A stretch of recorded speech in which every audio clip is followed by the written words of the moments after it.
Hi, Noon Parish. Today is day one of our virtual math days, and I'm going to show you a game called Addition Card Game, and we'll post this next to the video so you can have the directions.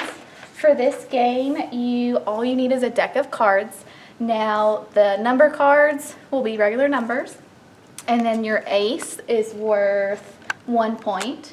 Your king and your queen is worth 10, and your jack is worth 0.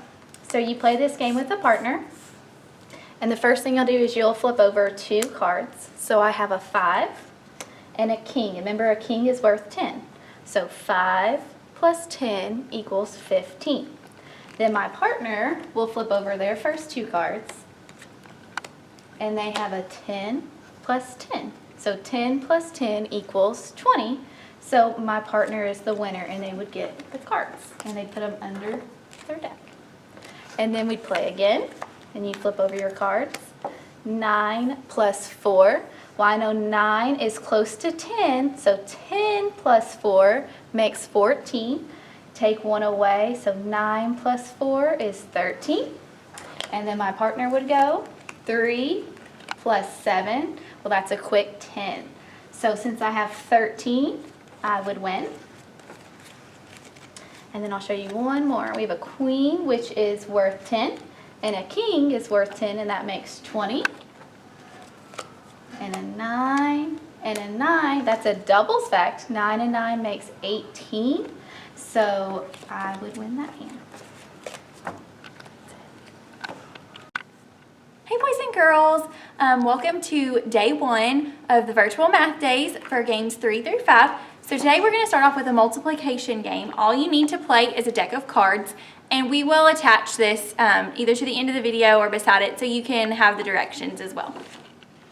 So it's pretty simple. The jacks are going to be worth 0, and the ace will be worth 1. And I'm going to flip over 2 cards.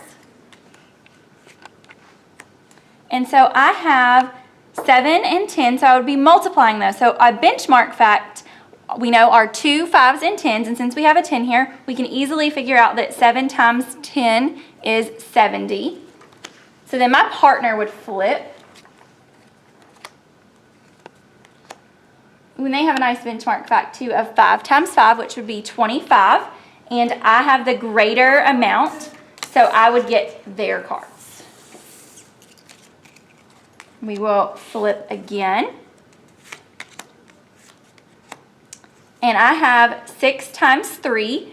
So I would go to that benchmark fact because 6 is close to 5. So I would say 5 times 3 is 15. And then I would add 3 more. So that would be 18.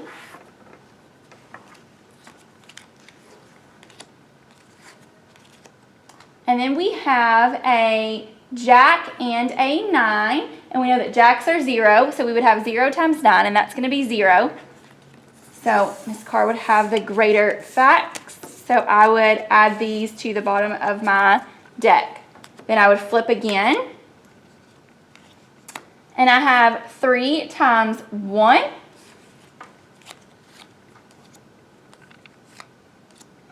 And my partner would have 8 times 2. And 8 times 2, we would look, again, we have a benchmark fact here, so we would be looking for that if we didn't have one. But since we do, we have 8 times 2, and that is 16. So my partner has the greater number. So they would add this to the bottom of their cards. Now, for the game 3 through 5, you will need to make sure that you take out your kings and your queens. Okay, I hope you guys have a great time playing this at home with your family. I will see you all next time.